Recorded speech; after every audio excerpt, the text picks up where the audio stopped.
Hey everybody, it's Paul Harris with Blackhawk Recruiters here in sunny California. How are you doing? I hope you're doing well. As you may know, I run an executive search firm that specializes in the telecom infrastructure space, so wireless, wireline, 5G, towers, fiber, DAS, small cell, etc. Anyways, last week I was at a conference here in the San Francisco Bay Area put on by AGL magazine. You know those guys, right? Rich Biby and Sharpe Smith, who does all the articles that we read, and Don Bishop, who's always in the front row at the trade shows taking pictures, etc. Anyways, they did a great job, and in the next very few minutes, if you weren't able to make it, I want to try to do my best to make you feel like you were there. So let me start. First of all, the first speaker was really great because I'm a numbers guy and a money guy, and that's what he was all about. And so this was Jonathan Atkin, who is with RBC Capital Markets, basically is an analyst, and he had a whole bunch of statistics that I found really, really thrilling. I'm going to try to run through them really quick. So number one was in 2017, the tower stocks were up 40%, while REITs, real estate investment trusts were only up 6%. AFFO, adjusted funds from operations, that's something the tower companies measure by, basically like the EBITDA of the tower companies, and it was 20x for the tower companies, while for data center it was only 17%. Return on investment capital in terms of the big three, the biggest winner was SBA, number two was AMT, so American Tower, and number three was Crown. But the Crown numbers were probably muted by their strong investment in small cell and fiber, so he's expecting that metric to improve over time. CapEx in 2017 for all four of the wireless carriers was $33 billion. I thought that was actually a little bit low, but I would trust Jonathan's numbers more than my numbers. So $33 billion in CapEx with the EBITDA at 38%. Root metrics system performance for 2017. Gee, what a surprise. Verizon first, AT&T, T-Mobile, and then Sprint.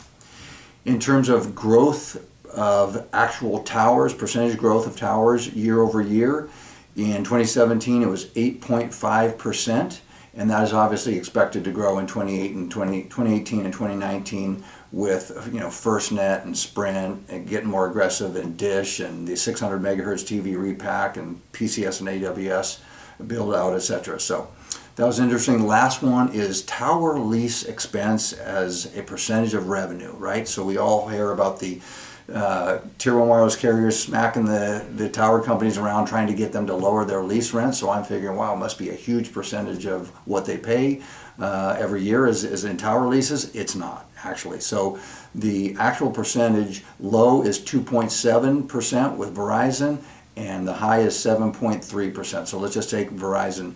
2.7% of their entire revenue is spent on tower leases. Pretty small percentage, but I mean, obviously as an aggregate number, I'm sure it's huge.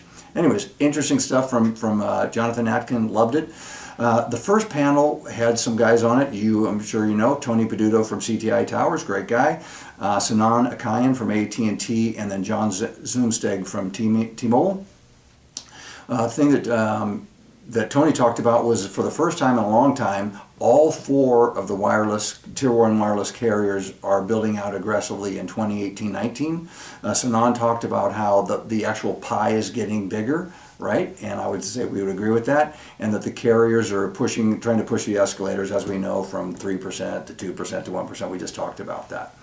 The next panel was gentleman on the panel, Mike Fitch. You guys know him, former president, CEO of PCIA, which is now Wireless Infrastructure Association, WIA, who's run by Jonathan Adelson. He was there. Bob Jystad, who's a lawyer, and you guys know him probably from California Wireless Association. Michael Johnston runs a law firm, and Dylan Fuge from T-Mobile. And their panel was mostly all about SB 649, trying to, how to speed up the small cell deployments, and talk about how the FCC is actually getting more and more supportive of that, and actually, highlighting jurisdictions that are unnecessarily pushing back, kind of shaming them, so to speak. So that was a great panel. We had a speaker, Jim Tracy, who's the chairman of NATE, right, National Association of Tower Erectors, and his message to the crew was basically, hey, we need more tower climbers in this industry.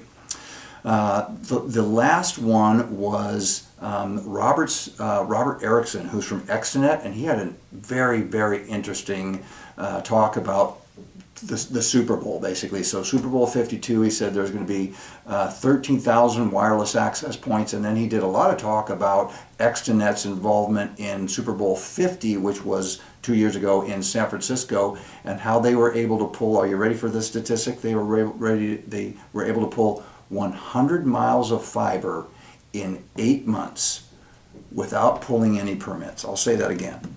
100 miles of fiber they were able to pull in 8 months without pulling any permits. So he gave the secret sauce of how that's done. Basically, they went to PG&E, the local gas and electric entity here in the San Francisco Bay Area, and got them to access the existing fiber underground infrastructure, and then they would just pull along those lines. So very, very cool topic by him.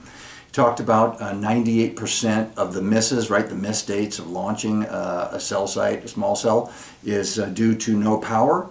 And he talked about how there's 1,500 cell sites in the city of San Francisco. 700 of them are from ExteNet, and they're expecting to receive between 1,000 to 2,000 more applications in just 2018. One more panel I'll mention real quickly was on stealth. Stealth sites, basically. So Chris Hill from Stealth Concealment was there, Tom Leddo from MD7, Mark Schmidt from Larson Camouflage, and Jeff Tostenrud from 3M.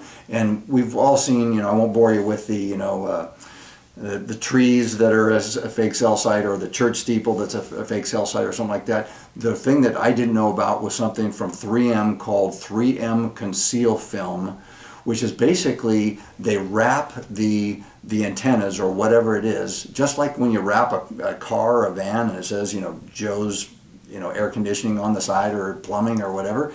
They wrap these cell sites in this film called Conceal Film, and it basically turns into a mirror. It's non-metallic, so it doesn't have any RF properties that they're going to get screwed up.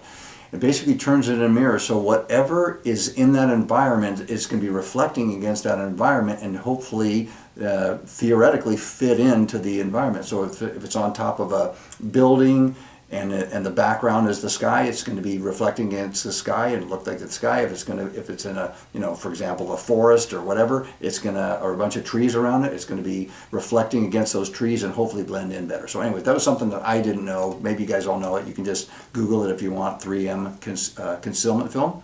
Anyways, guys, that's it. I want to make sure to do this as quickly as I can. Next one for me that I'll be reporting on will be Mobile World Congress in Barcelona, Spain at the end of February.